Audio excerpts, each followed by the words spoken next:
Hi guys. आज इस video में समझते हैं अगर आप सैलरीड पर्सन हैं या आप एचयूएफ हैं तो आप पर कौन सा आईटीआर फॉर्म एप्लीकेबल होगा। कई लोगों को बहुत ज़्यादा कन्फ्यूज़न होता है, तो कंफ्यूज होने की कोई ज़रूरत नहीं है। इसका एक बहुत ही इजी वे है। उसके लिए आपको incometax.gov.in की साइट को ओपन करना है।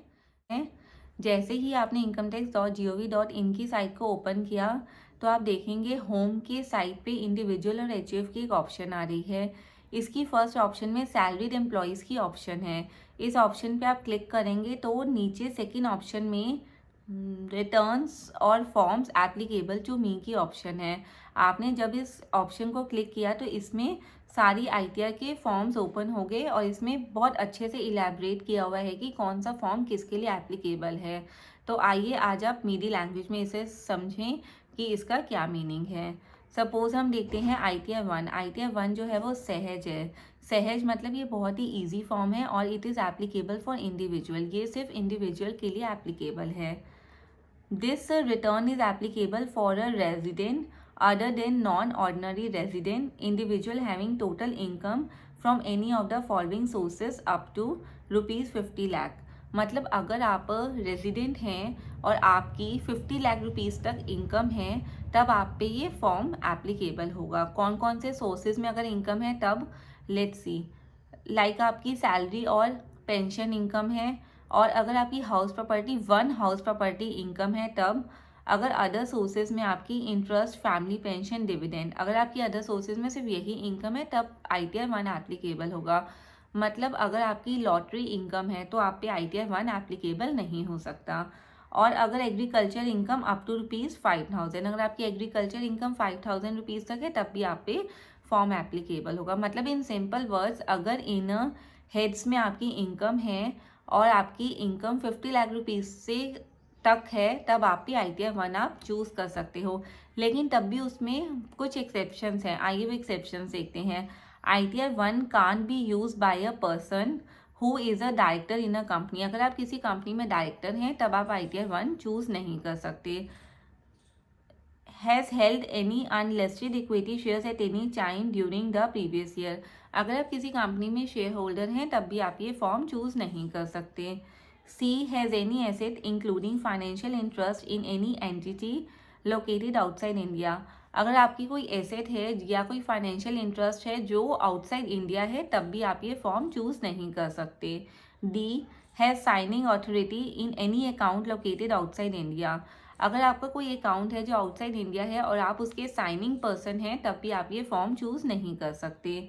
Has income from any source outside India. अगर आपकी आउटसाइड इंडिया से कोई इनकम है तब ये फॉर्म नहीं हो सकता choose. F is a person in whose case tax has been deducted under section 194N। अगर आपका टीडीएस अंडर सेक्शन 194N में डिडक्ट हो रहा है तब भी आपका ये फॉर्म चूज़ नहीं हो सकता। G is a person whose case payment और deduction of tax has been deferred on ESOP. अगर आपकी पेमेंट या अंडर कोई टैक्स डिडक्ट हो रहा है अंडर ईसॉप तब भी आप पे ये फॉर्म एप्लीकेबल नहीं है। H who has any brought forward loss और loss to be carry forward under any head of income. अगर आपका कोई लॉस है जो पुराने सालों का आपको इस साल बॉट फॉरवर्ड है इस साल आपको, और उससे अगर आपको कैरी फॉरवर्ड करना है कोई भी लॉस, तब आप पे ये आईटीआर वन एप्लीकेबल नहीं हो सकता। नाउ अब देखते हैं आईटीआर टू। आईटीआर टू हमारा किस पे एप्लीकेबल है। आईटीआर टू जो है वो हमारा इंडिविजुअल और एचयूएफ पे एप्लीकेबल है। This return is applicable for individual and HUF. Not having income under the head profit and gains of a business और प्रोफेशन। मतलब अगर आपकी बिजनेस और प्रोफेशन में इनकम है तब आप आईटीआर टू नहीं कर सकते चूज़। अगर आपकी कैपिटल गेन में कोई इनकम है या आपकी अदर सोर्सेज में कोई लॉटरी टाइप इनकम है तब आप अपना आईटीआर टू चूज़ कर सकते हैं।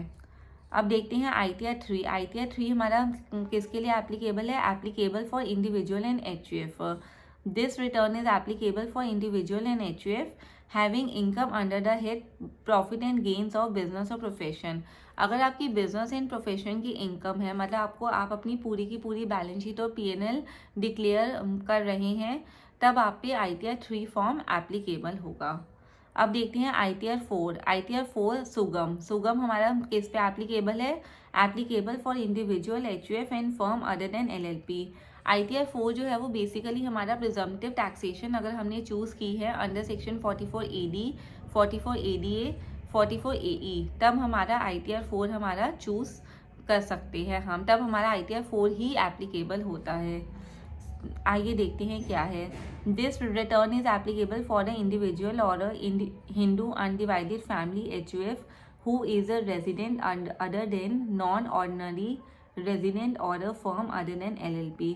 मतलब अगर आप रेजिडेंट हैं and which is a resident having total income up to ₹50 lakh, अगर आपकी टोटल इनकम 50 लाख रुपीज़ तक है and having income from business और profession which is computed on a presumptive basis under section 44 AD, ADA, AE and income from any of the following sources। अगर आपकी total income 50 lakh rupees तक है और आपने presumptive taxation में choose किया है, तब आप पे ये फॉर्म एप्लीकेबल होगा।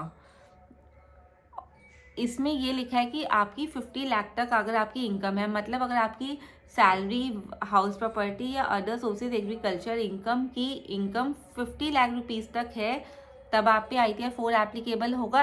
एंड आपकी बिजनेस और प्रोफेशन की इनकम जो प्रिजम्पटिव टैक्सेशन जो आपने चूज़ किया है 44 AD, ADA या 44 AE, तब आप पे ये फॉर्म एप्लीकेबल होगा। और इसमें वही सेम चीज़ें हैं, इसमें भी कुछ क्राइटेरिया हैं। अगर आप किसी कंपनी के डायरेक्टर हैं, शेयर होल्डर हैं, अगर आपकी कोई एसेट आउटसाइड इंडिया है, आप साइनिंग अथॉरिटी है, जो अभी हमने ITR 1 के लिए किया कि जो उसके एक्सेप्शंस करे, सेम हमारे ITR 4 सुगम की सेम एक्सेप्शंस हैं। एंड इसमें कुछ नीचे लिखा भी है, आइए इसे देखते हैं क्या है। Please note that ITR 4 Sugam is not mandatory, it is simplified return form to be use by an assessee at his option if he is eligible to declare profit and gains from business or profession on presumptive basis under section 44 AD, ADA, AE। That means अगर आप presumptive taxation choose कर रहे हैं 44 AD, ADA, AE, तब तो आपको ITR 4 apply करना है, तभी वो आप पे एप्लीकेबल होगा। अदरवाइज ये फॉर्म आप पे कोई भी मैंडेटरी नहीं है कि आपको इस फॉर्म में अपनी ITR फाइल करनी है। एंड आई होप गाइज आपको इस वीडियो से क्लियर हो गया हो कि सैलरीड पर्सनस के लिए कौन कौन से फॉर्म्स एप्लीकेबल हैं। अगर आपको मेरी वीडियोस अच्छी लगती हैं तो आप मेरे चैनल को सब्सक्राइब करना ना भूलें। Thank you.